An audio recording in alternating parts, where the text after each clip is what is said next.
बिस्मिल्लाहिर्रहमानिर्रहीम। अस्सलाम वालेकुम। आज 5 सितंबर है 2024 और बुध का काम बुध, हर काम शुद्ध। और कुछ के मुताबिक 2 रबीउल अव्वल है, क्योंकि इस्लामी दिन जो है वो रात को चेंज हो जाती है, वो दिन के साथ नहीं होते।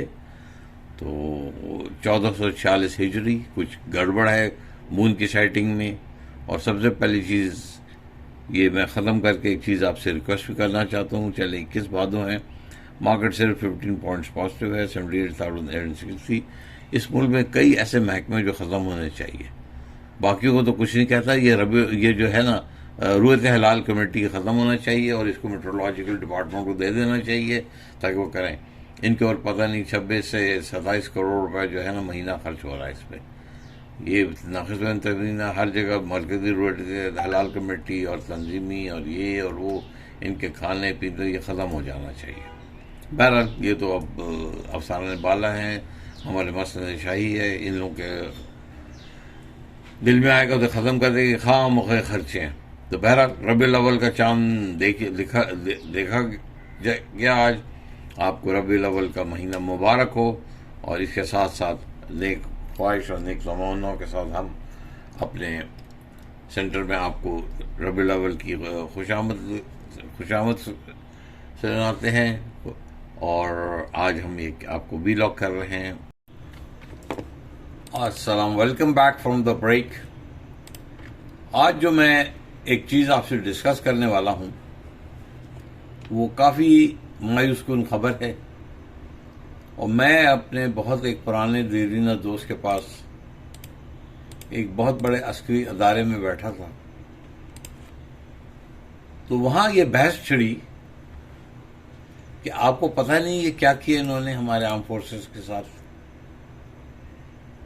क्योंकि मैं आजकल अखबार बीनी करता नहीं हूँ, टेलीविज़न देखता नहीं हूँ, तो मैंने लाताल्लुक़ी का इजहार किया।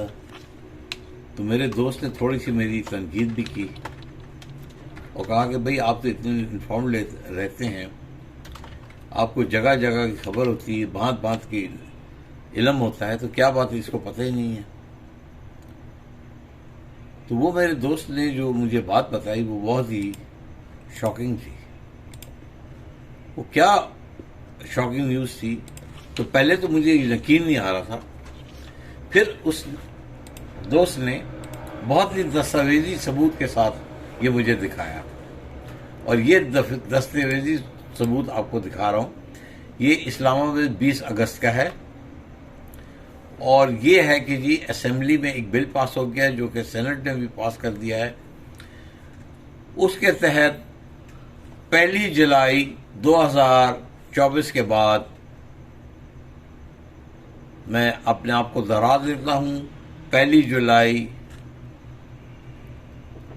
2025 के बाद जो भी है फौजी है, जो भी अस्करी अदारे से ताल्लुक़ रखता है, जो भी आर्म फोर्सेस से ताल्लुक़ रखता है, जो भी paid from defence source estimate से, उसको पेंशन नहीं मिलेगी। और उसकी जगह उन्होंने एक जो रायज़नी की है और ये कहा है कि गवर्नमेंट के पास सोर्सेज ऑफ फंड नहीं है और हम पेंशन खत्म कर रहे हैं।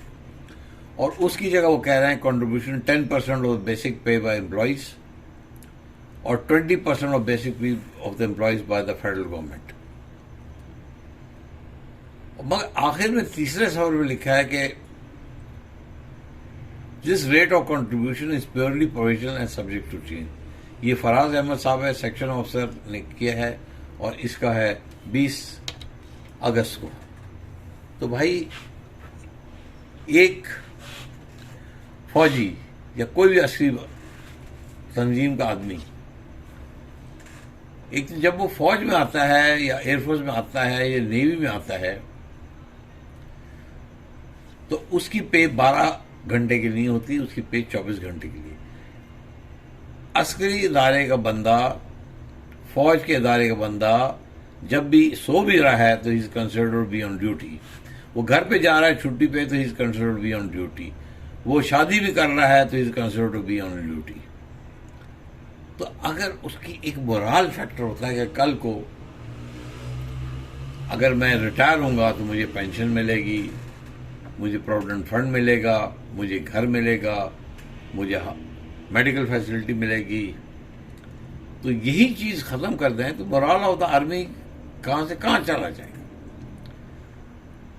अब इसके ऊपर जो हमने आगे फिर रिसर्च की और आपको बहस की, और बहस में ये चीज निकल रही है कि अब ये एक तरह का, अगर इससे आप निकलना चाहते हैं, एक तरह का प्रोविडेंट फंड बनाएं और डीसी के फंड्स को रेट को फिक्स करके 13.5% पे कर दें और इनको चैरिटी के दौरे में मत डालें कि जैसे कि पहले भी एक आर्मी वेलफेयर स्कीम बनाई थी और जब उनके पास पैसे खत्म हो गए तो उसमें वो it was like another Ponzi scheme, इधर से पैसे लेके उसके सर पे डालना, मतलब टोपिया बदल के पता लगा का 22 अरब का होल आ गया था। वो 22 अरब कहाँ गया आज तक किसी को नहीं पता। अब इसमें चीज आती है कि ये फंड्स कहाँ होंगे और कैसे इन्वेस्ट होंगे और कौन मैनेज करेगा, इसके ऊपर भी बहुत बड़ा सवालिया में निशान है।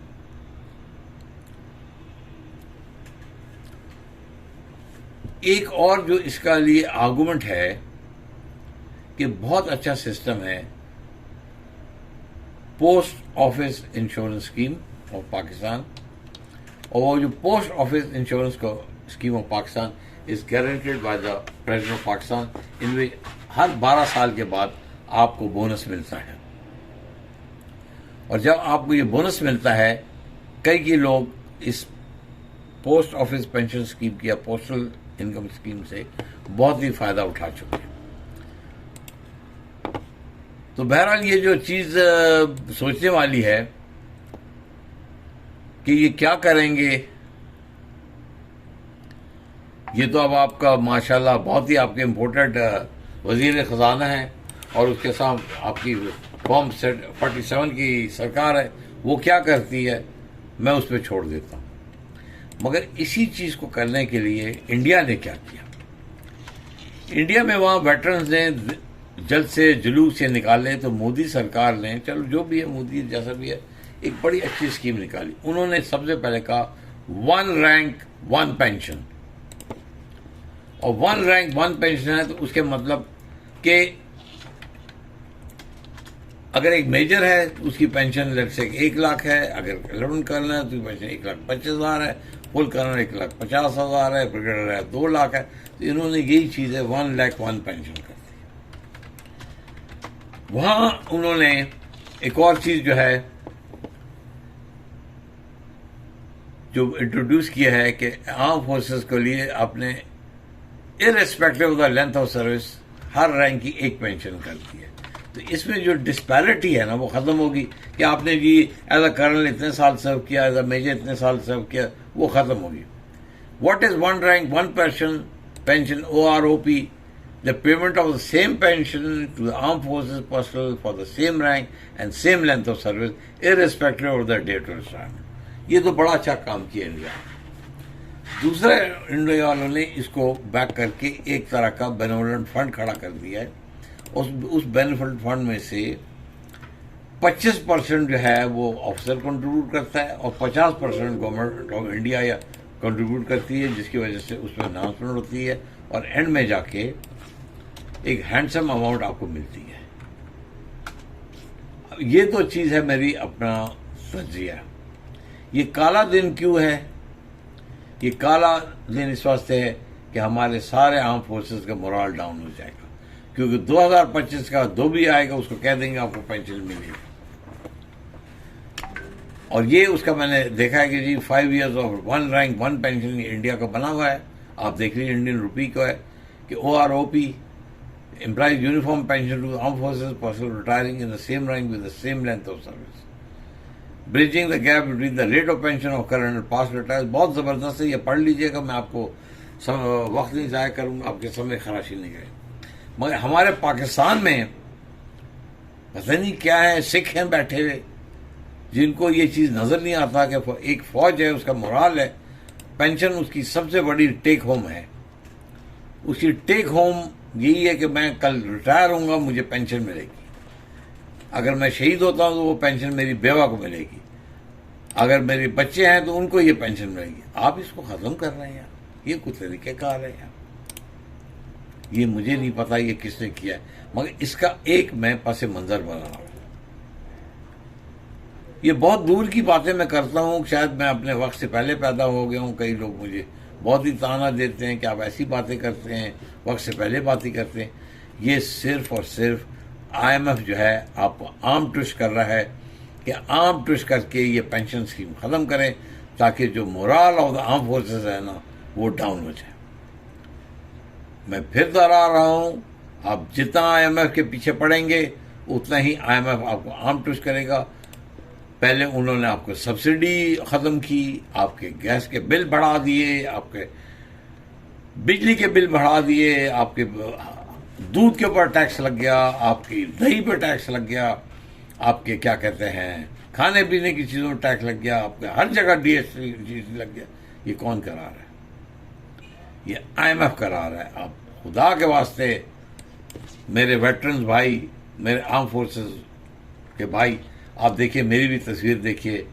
मैं भी फ़ौज से हूँ और मेरी अभी भी वफादारियाँ मेरी फ़ौज से हैं, और इन वफादारियों की वजह से आज मैं ये वीलॉग कर रहा हूँ कि आप लोग प्लीज़ खड़े हों। और ये आपको बता रहा हूँ, इंडिया ने जो किया है, मैं दोबारा पढ़ देता हूँ। इंडिया ने जो किया है, इंडिया की मिसाल दे रहा हूँ। ठीक है, आप इंडिया को क्रिटिसाइज करते हैं, मगर वो अपने आर्म फोर्सेस का बहुत लुक आफ्टर करते हैं। तो उन्होंने टैक्स बर्डन रिड्यूस किया, OROP, one rank, one pension cover the requirement of every veteran. Besides protest for veterans, वो same model can be applied for new joiners to cap pension with annual revision. One rank, one pension. तो अगर आप हमारे arm forces ex services organisation, veterans organisation अगर खड़े हों तो please one rank one pension. और ये जो बेनिफिट स्कीम है और पाकिस्तान पोस्ट ऑफिस, जो नए मेरे PMA से बच्चे निकलेंगे, वो अपने पोस्ट ऑफिस बेनिफिट स्कीम से फ़ायदा उठाएं और वन रैंक वन पेंशन पर आ जाएं। अभी ये वक्त है, आप अपने हक के लिए, अपने राइट्स के लिए खड़े हो जाएं। नहीं तो कल ये जब इस पे काम हो जाएगा और मिनिस्ट्री ऑफ फाइनेंस काम करेगी तो आप लोग हाथ मलते रह जाएंगे। उम्मीद है आज की वीडियो आपको पसंद आई होगी। इंशाअल्लाह ताला एक और वीडियो के साथ जल्द हाजिर होंगे। अपना ख्याल रखिएगा, अपने राइट्स का ख्याल रखिएगा, अपने बच्चों का ख्याल रखिएगा, अपने वालिदैन का ख्याल रखिएगा। और अबावाल कल डिफेंस ऑफ पाकिस्तान डे है, उसके लिए भी मादर वतन की जो भी आपकी लोगों ने कुर्बानियाँ दी उनको भी याद रखिएगा। मगर ये तो बहुत ही अफसोस बात है कि पेंशन ख़त्म हो रही है। बहरहाल मेरा काम था आपको आगाही दे देना, मेरा काम था आपको बता देना, अमल करना ना करना आप लोगों का काम है। काइंडली मेरे वीलॉग को सब्सक्राइब करें, मेरे चैनल को सब्सक्राइब करें, मेरे दूसरे चैनल को सब्सक्राइब करें, शेयर करें। इंशाअल्लाह ताला एक और वीडियो के साथ जल्द हाजिर होगा। अपना ख्याल रखिएगा, इर्द गिर्द लोगों का ख्याल रखिएगा। वस्सलातु वस्सलाम खातमुन नबी।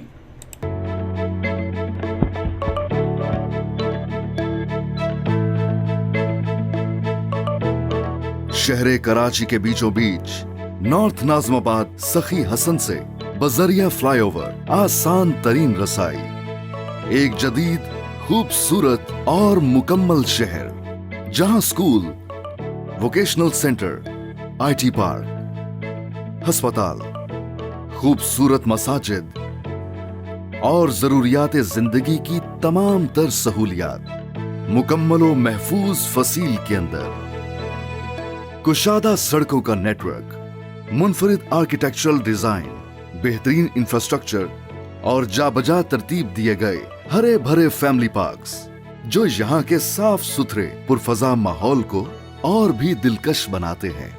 और सबसे बढ़कर बैंकेबल सब लीज की सहूलत नया नाज़िमाबाद को मुनफरिद बनाती है।